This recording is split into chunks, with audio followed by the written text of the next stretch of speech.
بسم اللہ الرحمن الرحیم۔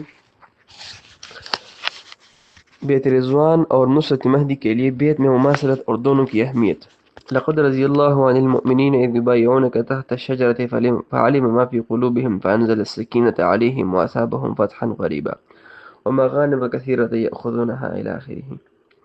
اے پیغمبر، جب مومن تم سے درخت کے نیچے بیعت کر رہے تھے تو خدا ان سے خوش ہوا، اور جو صدق و خلوص ان کے دلوں میں تھا وہ ان سے معلوم کر لیا، تو ان پر تسلی نازل فرمائی اور انہیں جلد فتح عنایت کی اور بہت سی غنیمتیں جو انہوں نے حاصل کیے۔ حضرت عثمان رضی اللہ عنہ کو صلح حدیبیہ کے موقع پر قریش مکہ کے پاس بھیجا گیا تو یہ خبر مشہور ہوئی کہ انہیں شہید کر دیا گیا۔ اس خبر کے بعد عثمان رضی اللہ عنہ کی شہادت کا بدلہ لینے کے لیے بیعت لی گئی۔ کفار قریش پر اقرار کے لیے قتال و جہاد کی بیعت، موت تک لڑنے کی بیعت۔ نبی کریم صلی اللہ علیہ وسلم نے ہر صحابی رضی اللہ عنہم کے ہاتھ پر ہاتھ رکھ کر بیعت فرمائی، اور بعض صحابہ سے دو بار بیعت لی گئی۔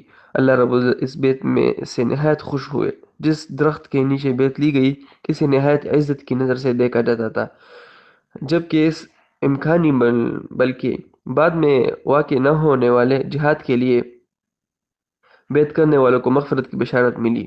دل و جان سے جہاد کے لیے بیعت کرنے والے اس گروہ سے اللہ تعالیٰ نے اپنی رضامندی کا اعلان کیا اور ان کے صدق و اخلاص کی تعریف فرمائی۔ اللہ تعالیٰ نے اس بیعت کو کافروں پر رعب اور مسلمانوں کے دلوں میں اطمینان و سکون کا ذریعہ بنایا۔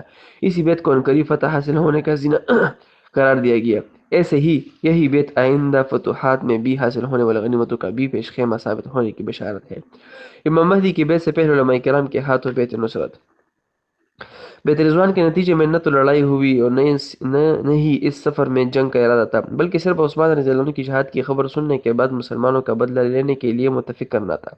کیونکہ یہ سفر حقیقتاً عمرے کا سفر تھا، لیکن بیعت رضوان اور جہاد کی عزیمت کی صورت میں تبدیل ہو گیا، جس کا اثر مسلمانوں پر یہ ہوا کہ اس کو اطمینان ملا اور جہاد کا عزم مزید مضبوط ہوا۔ اللہ تعالیٰ نے حضور صلی اللہ علیہ وسلم کی اطاعت اور جینے مرنے تک عہد کرنے کے نتیجے میں صحابہ کرام کے اخلاص و وفا کی شہادت دی، اپنی رضامندی و خوشی کا اعلان فرمایا۔